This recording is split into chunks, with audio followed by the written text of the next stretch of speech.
Hello students, welcome back to our YouTube channel easy commerce on tips. आज ये हमारा third video है of accountancy class 12 partnership accounting. और आज हम इस वीडियो में समझने वाले हैं दो टॉपिक्स। सबसे पहले हम समझेंगे rules applicable in absence of partnership deed. ये पढ़ी हुई है पर उसको आप प्रैक्टिकल कैसे यूज करना है वो थोड़ा सा हम समझेंगे। और साथ में इसके बाद हम डिस्कस करने वाले about the treatment of IOC. जैसा कि हमने पिछली वीडियो में बताया था कि पी&एल अप्रोप्रिएशन में हर एक आइटम का ट्रीटमेंट कैसे करना है हम आगे आगे वीडियोस में बताते जाएंगे। और आज हम उसका पहला जो एलिमेंट है इंटरेस्ट ऑन कैपिटल उसके बारे में डिस्कस करने जा रहे हैं। तो सबसे पहले तो हम समझते हैं कि rules applicable in access of partnership deed है क्या क्या क्या रूल्स एप्लीकेबल होंगे जब पार्टनरशिप डीड एब्सेंट है। तो पार्टनरशिप डीड जब एब्सेंट रहेगी तो as per Indian partnership act 1932 के अकॉर्डिंग आपको तीन रूल्स जो हैं वो मेन फॉलो करना है। सबसे पहले तो पार्टनर्स के बीच में प्रॉफिट शेयरिंग रेशियो कैसा रहेगा, इक्वल। मतलब जब डीड नहीं होगी या फिर क्वेश्चन साइलेंट है तो उस केस में उनके बीच में रेशियो कितना रहेगा, प्रॉफिट शेयरिंग रेशियो पार्टनर्स के बीच में इक्वल रहेगा। सेकेंड चीज, interest on loan by partner. Partner ने अगर फर्म को लोन दिया है तो उस केस में उसे फर्म देगी 6% पर एनम। मतलब अगर पार्टनर ने फर्म को लोन दिया है तो उस केस में उसे इंटरेस्ट कितना मिलेगा, 6% पर एनम। और तीसरी चीज जो हमें याद रखनी है, नो रेम्यूनरेशन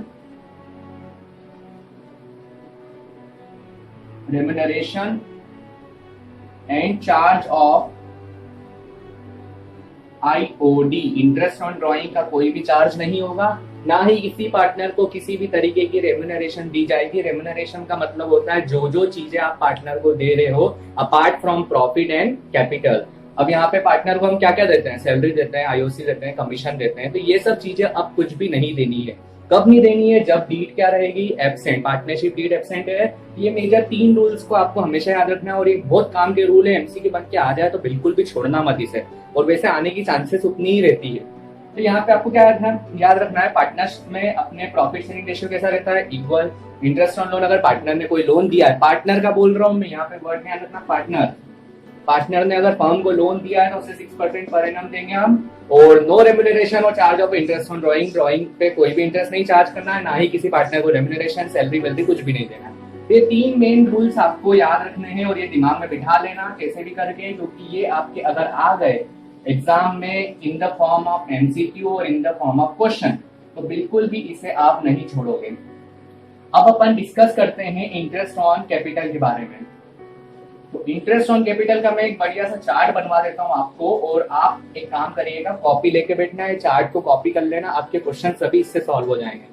सबसे पहले तो मैं इंटरेस्ट ऑन कैपिटल को ट्रीटमेंट के पहले डिस्कस करना चाहूंगा कि इंटरेस्ट ऑन कैपिटल लगाया क्यों जाता है और किस कैपिटल पे लगाया जाता है। तो इंटरेस्ट ऑन कैपिटल नॉर्मली अगर देखा जाए तो पार्टनर्स मान लेते हैं, तीन पार्टनर है, एग्जांपल के थ्रू समझता हूं। तो तीन पार्टनर है जिसमें से एक ने लगाया 10 लाख, एक ने लगाया 5 लाख और एक ने लगाया 4 लाख। अब ए बोलता है कि मैंने ज्यादा पैसा लगाया हुआ है, फर्म में 10 लाख रुपए लगाए हैं और फिर भी तुमने प्रॉफिट शेयरिंग रेशियो इक्वल रखा हुआ है, तो मेरे को फायदा क्या है। तो इसको देखते हुए अब कैपिटल में तो डिस्क्रिमिनेशन हो ही रहा है, एक ने ज्यादा लगाया, एक ने कम लगाया, पर प्रॉफिट तो तीनों को इक्वल मिल रहा है। तो इसके डिस्क्रिमिनेशन को अवॉइड करने के लिए एक अल्टरनेटिव निकाला है कि आपने जितना पैसा लगाया है उस पे आपको दिया जाएगा इंटरेस्ट ऑन कैपिटल। क्या दिया जाएगा, इंटरेस्ट ऑन कैपिटल। तो जितना पैसा अमाउंट लगा रहा है पार्टनर, उसको देखते हुए, उसके प्रॉफिट शेयरिंग रेशियो को साइड में करते हुए, उसके पैसे के ऊपर हम क्या देते हैं, उसे इंटरेस्ट ऑन कैपिटल। और इंटरेस्ट ऑन कैपिटल हमेशा ध्यान रखना है कि ओपनिंग कैपिटल पे दिया जाता है। इंटरेस्ट ऑन कैपिटल किस पे दिया जाता है, ओपनिंग कैपिटल पे। Note number 1, IOC is always charged on opening capital। क्यों ओपनिंग कैपिटल की बात कर रहा हूं मैं, इसलिए कर रहा हूं क्योंकि मैं अभी अगर पैसा लगा रहा हूं, बैंक में भी हम जब पैसा लगते हैं तो जो अभी मैं पैसा रखूंगा उस पर इंटरेस्ट मिलेगा कि जो साल के एंड में बचेगा उस पर इंटरेस्ट मिलेगा। अभी जो रख रहा हूं वही है ना, तो यहाँ पे भी वही है, ओपनिंग कैपिटल पे ही आपको इंटरेस्ट कैलकुलेट करना है। इन केस अब यहाँ पे आपका एक एजम्पशन रहेगा, no withdrawal should be there और एडिशन। मतलब साल में कोई भी विड्रॉल और अगर एडिशन नहीं हो मतलब बीच में पैसा निकाल भी नहीं रहे हैं ना ही नया पैसा लगा रहे हैं, तो उस केस में हम आईओसी किस पे चार्ज कर देंगे? ओपनिंग कैपिटल पे। इन केस आपको अगर क्लोजिंग कैपिटल दी हुई है और ओपनिंग नहीं दी है, तो हमको क्लोजिंग से ओपनिंग पे जाने का फॉर्मूला पता होना चाहिए। क्लोजिंग में हम प्लस कर देंगे ड्रॉइंग्स और लॉसेस, ड्रॉइंग्स और लॉसेस प्लस कर देंगे और माइनस कर देंगे प्रॉफिट्स और कैपिटल इंट्रोड्यूस। तो यहां से मेरे क्या निकल के आ जाएगी? Opening capital. ध्यान रखना है, थोड़ा ध्यान से समझना है, कॉन्सेप्ट थोड़ा सा दिमाग लगाने वाला है। क्लोजिंग कैपिटल से ओपनिंग पे जाना, ये आपने 11th क्लास में पढ़ा हुआ है। क्लोजिंग से ओपनिंग पे जाने के लिए ड्रॉइंग्स और लॉसेस प्लस करते हैं और प्रॉफिट और introduction new capital introduce minus करूंगा, तो मैं साल के पहले दिन आ जाऊंगा, पहली कैपिटल कितनी थी वो निकाल लूंगा।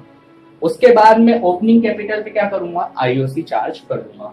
और आईओसी का भी देखा जाए तो आईओसी आपको डीड में दिया हुआ रहता है, क्वेश्चन में आपको मेंशन करके देता है कि इंटरेस्ट ऑन कैपिटल कितना चार्ज करना है। बस हमें क्या ध्यान रखना है कि आईओसी हमेशा किस पे चार्ज होता है? Opening capital. ओपनिंग कैपिटल पे ही आपका आईओसी चार्ज करना है। अब किसी किसी केस में क्या कर रहा है वो क्वेश्चन कि आपको बोल दिया है कि 1 अप्रैल को, मान लेते हैं कि हमारा ईयर स्टार्ट होता है 1 अप्रैल से 31 मार्च फाइनेंशियल ईयर है, तो 1 अप्रैल को आपके पास 2 लाख की कैपिटल रखी हुई थी, फिर मैंने 31 मई को 50,000 विड्रॉ कर लिए और उसके बाद मैंने 1 जुलाई को मान लेते हैं कि 1 लाख रुपीस और इंट्रोड्यूस कर दिए। तो ये तो सिंपल क्वेश्चन हो जाएगा। क्यों सिंपल हो जाएगा? क्योंकि 2 लाख रुपए, अब यहाँ पे थोड़ा सा लगाते जाएंगे कॉमन से, 2 लाख रुपीस मेरे पास रखे हुए थे, पूरे साल भर तक मेरे पास रहे 2 लाख रुपीस। कितने दिन तक रहे? अप्रैल और मई, 2 महीने तक मेरे पास कितनी कैपिटल रही है? 2 लाख। तो 2 लाख पे मान लेते 6% आईओसी चल रहा है क्वेश्चन में, आईओसी मान लेते 6% पर एनम। तो 6% के हिसाब से 2 महीने का निकालूंगा, जो भी अमाउंट आ जाएगा वो। उसके बाद क्या हुआ? 50,000 मैंने विड्रॉ कर लिए, तो 2 लाख में से 50,000 गए, तो कितने बचे? 150। अब 150 6/100 और कितने मंथ तक ये कैपिटल रही है? तो जुलाई तक कोई भी चेंजेस नहीं आया था कैपिटल में। तो जुलाई मतलब 1 जून, सिर्फ 1 महीना जो था, 1 महीने तक मेरी 1.5 लाख कैपिटल रही है। उसके बाद 1 लाख और आ गई, तो अब कैपिटल कितनी बन गई है? 250 6/100 और इसको कर दूंगा 9/12, क्योंकि अब कोई कैपिटल में चेंजेस नहीं है। तो ये जो अमाउंट्स निकल के आ रहे हैं ये हो जाएंगे उसके interest on capital. Similarly practical सोचना, प्रैक्टिकल हम भी जब भी बैंक में पैसा रखते हैं तो जिस डेट से रखते जाते हैं उस डेट से इंटरेस्ट चालू हो जाता है। इसको मैं बैंक के तरीके से समझता हूँ कि मैंने 2 लाख रुपए बैंक में जमा करे, उसके हिसाब से मैंने 2 महीने तक उस पैसे को हाथ नहीं लगाया, तो बैंक ने मेरे को 6% के हिसाब से 2 महीने का दे दिया। उसके बाद मेरे को 31 मई को रिक्वायरमेंट लगी, तो मैंने पैसा वापस विड्रॉ कर लिया। तो अब बचा हुआ कितना अमाउंट है बैंक के पास? 1.5 लाख। तो 1.5 लाख रुपए 1 महीने तक कोई चेंजेस नहीं था, तो 1 महीने के हिसाब से इंटरेस्ट कैलकुलेट कर लेंगे। फिर उसने 1 लाख रुपए यहाँ से और ऐड कर दिए, मेरे पास रखा हुआ था पैसा, तो मैंने बैंक में और डाल दिया, तो कितना हो गया? 250। उसके हिसाब से मैंने यहाँ पे इंटरेस्ट कैलकुलेट कर लिया और यहाँ पे जो टोटल अमाउंट मेरा निकल के आएगा वो मेरा बन जाएगा आईओसी। जो भी कैलकुलेट करने के बाद अमाउंट निकल के आया वो मेरा बन जाएगा आईओसी। तो ये अपन ने आईओसी का कैलकुलेशन तो समझ लिया है, मतलब आईओसी कैलकुलेट करते आ जाएगा, पर हमें अब देखना पड़ेगा कि डीड के अकॉर्डिंग हमें अब उसका ट्रीटमेंट कैसा करना है और उसकी जर्नल समझ लेते हैं। तो आईओसी का ट्रीटमेंट के लिए हमें समझना पड़ेगा, इफ एग्रीमेंट इज देयर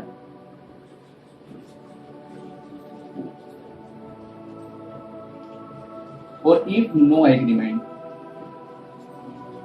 तो भैया नो एग्रीमेंट मतलब नो डीड के केस में नो आईओसी। अगर एग्रीमेंट नहीं है, डीड नहीं है, तो आईओसी देने की कोई भी जरूरत नहीं है।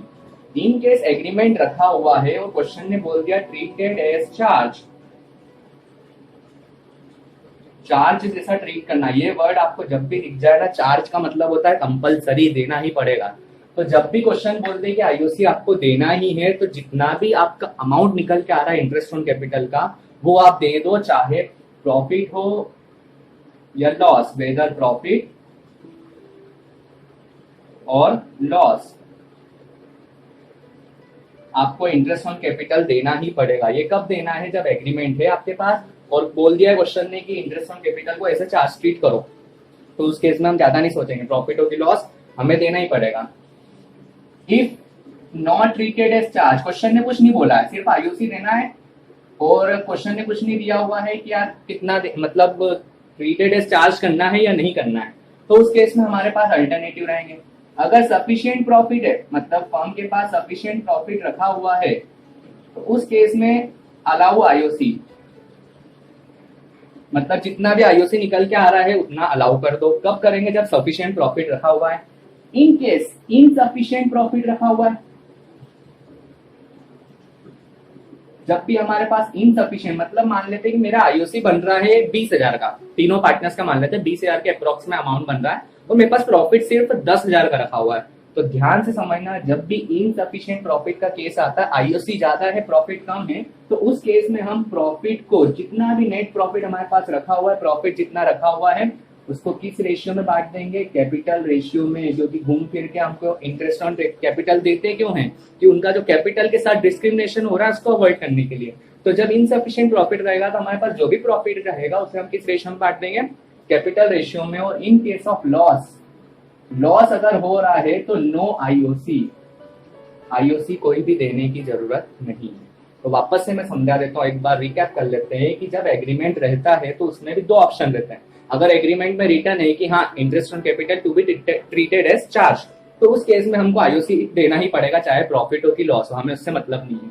हाँ, इन केस क्वेश्चन ने बोल दिया है कि आपको, क्वेश्चन ने कुछ नहीं बोला, सिर्फ आईओसी दे दिया इतना, कितना आपको आईओसी चार्ज करना है। और इसमें ऑप्शन में ये दिया नहीं है क्वेश्चन में कि चार्ज करना है या नहीं, सिर्फ आईओसी दे दिया ऑप्शन की interest on capital to be given as @10% पर एनम। तो उस केस में हमको सिचुएशन चेक करनी पड़ेगी। सफिशिएंट प्रॉफिट रखा है तो अलाउ कर दो आईओसी, कोई दिक्कत नहीं। इनसफिशिएंट है तो जितना प्रॉफिट है उसको किस रेशियो में बांट देंगे? कैपिटल रेशियो में बांट देंगे। और उसके बाद अगर लॉस होता है तो आईओसी देने की जरूरत नहीं है। तो ये हमारी पूरी सिचुएशन आज हमने कंप्लीट कर ली है आईओसी के बारे में। और हम नेक्स्ट वीडियो में आप समझेंगे कि सैलरी और कमीशन का कैसे ट्रीटमेंट किया जाता है। Till then, thank you. Subscribe now and press the bell icon. Never miss an update.